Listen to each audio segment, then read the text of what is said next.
俄罗斯放话了，说印度啊，你以后要买我的石油得用人民币来结账。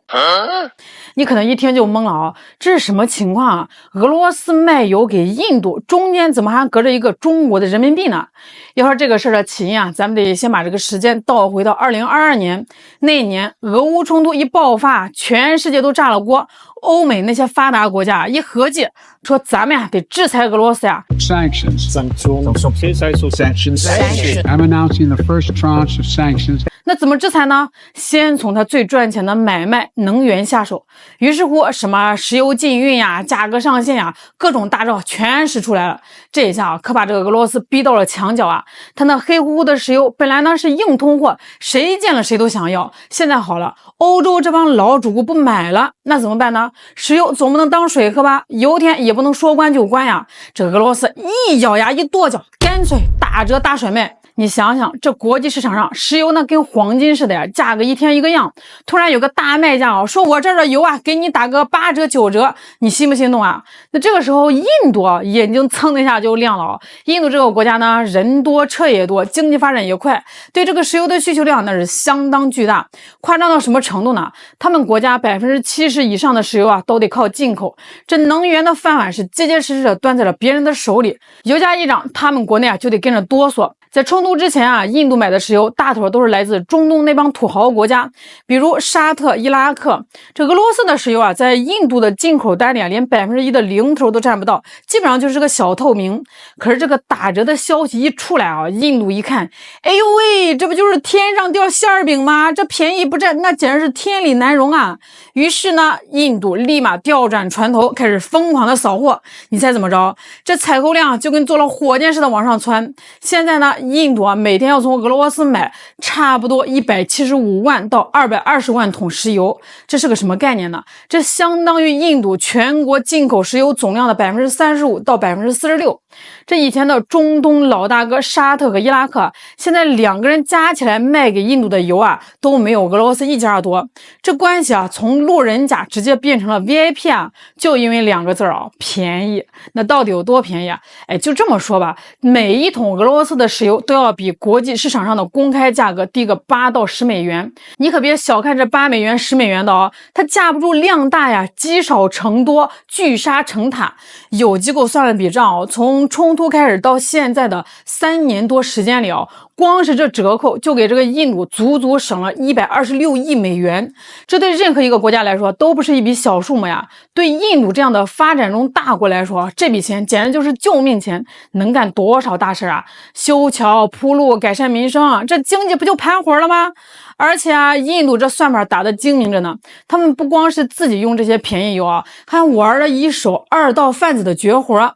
他们把这个从俄罗斯买回来的便宜原油啊，运回到自己国家的炼油厂，一加工呢，变成了柴油、航空燃料这些成品油，然后呢，就转手卖给了当年制裁俄罗斯的欧洲国家。你看这个事儿闹的，欧洲人自己不买俄罗斯的原油，结果呢，绕了一大圈，买了印度用俄罗斯原油加工出来的成品油，印度呢就在这中间商赚差价，赚的是盆满钵满啊。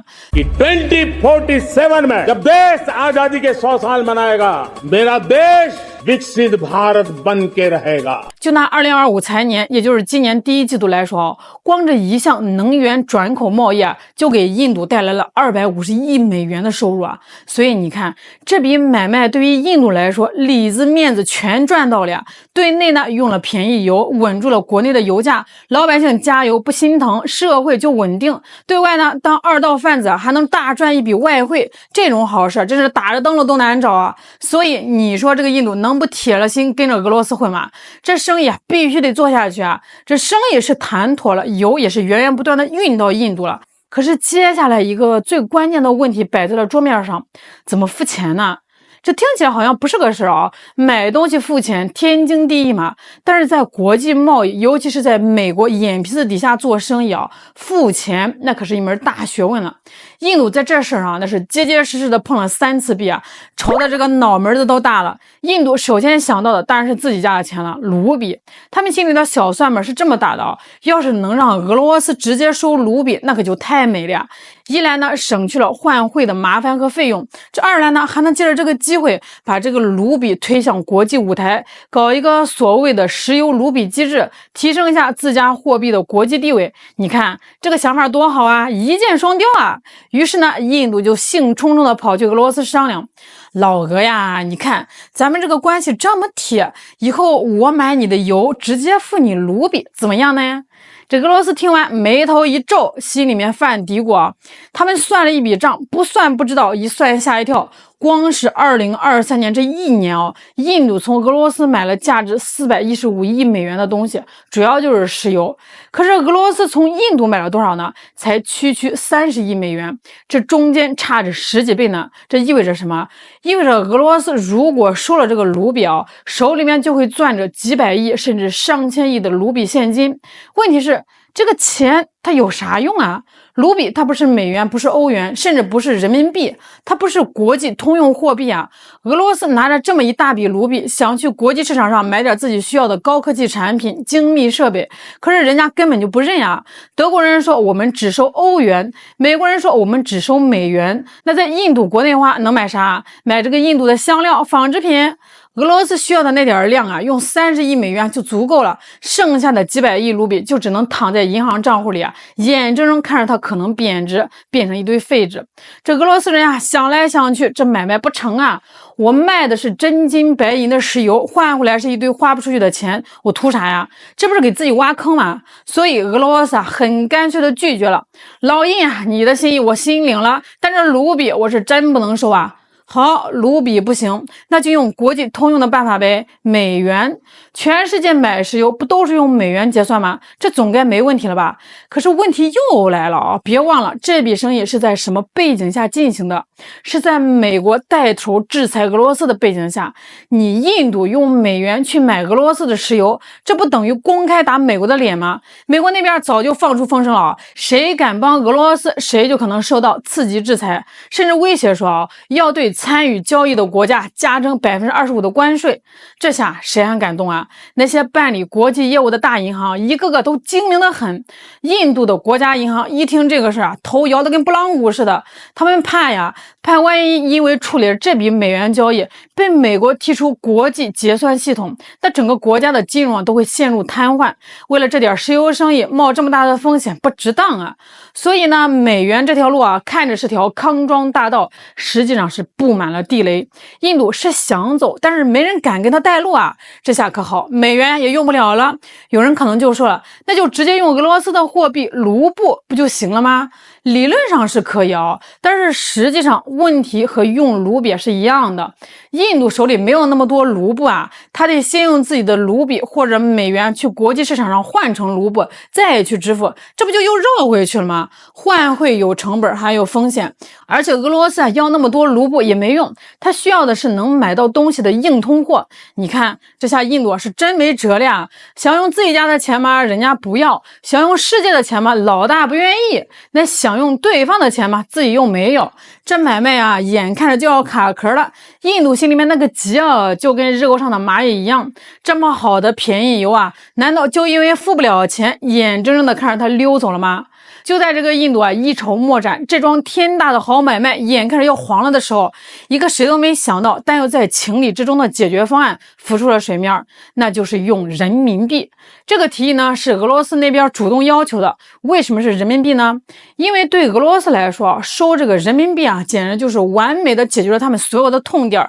首先呢，这俄罗斯早就习惯了用人民币了。自从被这个西方制裁以后，这个俄罗斯的贸易重心啊就全面转向了东方，尤其是中国。那现在呢，俄罗斯的对外贸易里啊，用人民币结算的比例已经飙升到了42%。在莫斯科交易所，人民币的交易量早就超过了美元。俄罗斯企业和银行对人民币的结算流程熟的不能再熟了。那其次呢，也是最关键的一点，就像新闻里说的，人民币可以直接兑换成卢布。中俄之间有本币互换协议，操作起来非常的顺畅。俄罗斯收到印度支付的人民币后，可以迅速的换成卢布，发给国内的石油生产商，一点都不耽误事儿，资金链一下子就盘活了。最后呢，也是最实在的一点人民币在俄罗斯能花得出去。俄罗斯呢，现在需要大量的工业品、机械设备、汽车、电子产品来替代西方货源，而这些东西呢，中国恰好是全球最大的生产国，物美价廉啊！俄罗斯拿着人民币可以直接向中国下订单，买他想买的一切。那收到的人民币呢，转身就变成了推动国内经济运转的机器设备，这钱花的多实在，多舒心啊！所以你看，对于俄罗斯来说，收人民币既解决了卢比花不出去的尴尬，又避开了美元被制裁的风险，还能直接买到自己急需的商品，这哪是解决方案啊？这简直就是天选方案啊！那印度那边呢，他们一开始也是有点犹豫啊，毕竟这个中印关系嘛，大家伙也知道时好时坏，边境上还是不是有点小摩擦。在这个2023年的时候啊，一些印度的炼油厂就尝试过用这个人民币结算，但是因为当时啊两国的关系有点紧张，试了几次就停了。但是啊，此一时彼一时啊，面对便宜石油的巨大诱惑和美元卢比都走不通的死局，再大的顾虑也得放一边，毕竟啊，生意归生意。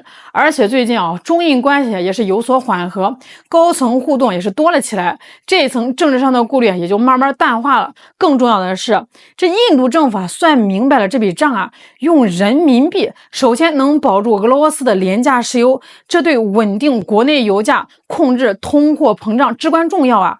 尤其是对于刚刚结束大选的莫迪政府来说，民生问题是头等大事啊！要是这个油价飞涨，老百姓肯定不答应啊，这会直接动摇执政根基的。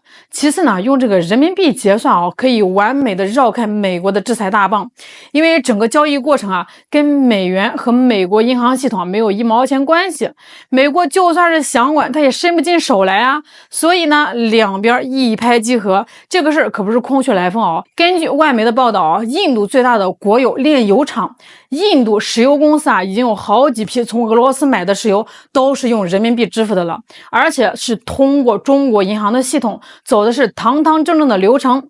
另外一家巨头巴拉特石油公司啊，也在悄悄的研究怎么用这个人民币来结算。这股风潮发展的是非常快啊！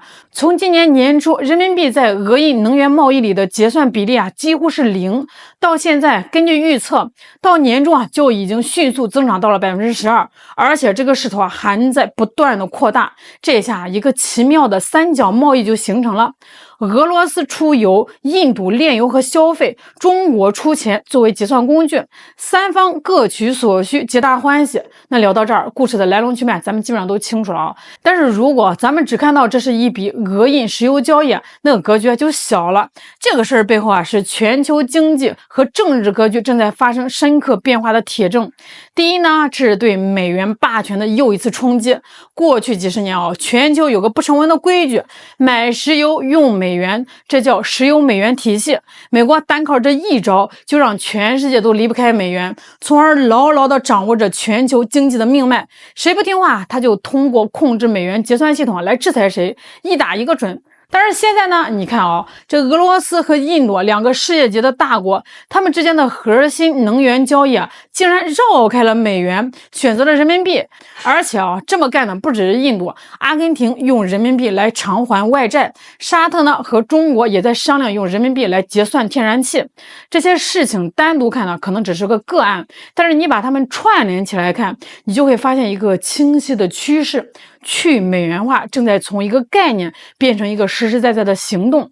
根据最新的数据人民币在全球支付结算中的份额已经从前几年的几乎可以忽略不计，稳步上升到了 4.5% 左右。你可别看这个数字好像不大但是这每一个百分点的增长都是从美元的蛋糕上切下来的，这代表着一种不可逆转的趋势还有第二，这证明了实用主义胜过意识形态。印度呢，在国际政治上一直是被认为跟美国走得比较近的，是美国印太战略的重要一环。这按理说啊，他应该会尽量避免得罪美国。但是你看，在这件事上，面对美国可能高达50%关税的威胁，印度啊表示的异常强硬。他们公开画下红线，这是我们国家的能源主权，除非你能给我提供和俄罗斯一样便宜的石油，否则我就继续买我的，你别想干涉。这说明什么呀？说明在国家核心利益面前啊，什么盟友关系啊，什么地缘政治啊，都得往后稍稍。俄罗斯需要盘活资金，印度需要廉价能源，人民币正好能满足这两点，那就用人民币，这就是最纯粹的务实选择。还有第三，这是人民币国际化的一大步啊，也是金砖国家合作的典范。这次的交易啊，完美的展示了人民币作为国际贸易结算货币的优势，稳定高效，不受第三方干涉。它不是靠谁强迫来的，而是大家在实践中发现啊，用它确实是很方便啊，确实是能解决问题。那这种好用就是人民币最硬的实力。同时你看，中国、俄罗斯、印度这仨可都是金砖国家的核心成员，他们之间用这种方式加强了经济捆绑，实际上是给其他的金砖成员国乃至全世界的发展中国家做了一个榜样。这个榜样就是告诉大家咱们发展中国家之间的贸易不一定非得依赖美元可以建立一个更公平、更多元化的国际货币体系。所以咱们回头再看印度用人民币买石油这件事它已经远远超出了一个商业新闻的范畴，它是一个信号，一个标志它标志着在新的国际形势下，一个国家的货币能不能成为硬通货，不看你嘴上说的有多厉害，而是看在关键的时刻它能不能解决实际的问题。它也让我们更清楚的看到这世界正在从单极走向多极，全球的经济秩序正在重塑。在这个波澜壮阔的大时代里人民币凭着中国强大的实体经济和稳定的金融体系，正在国际舞台上扮演着越来越重要的角色。这事呢不是结束，而仅仅是一个开始。未来我们肯定还会看到更多类似的故事上演，咱们就拭目以待吧。今天就聊到这儿啦，我是小懒，我们下期再见。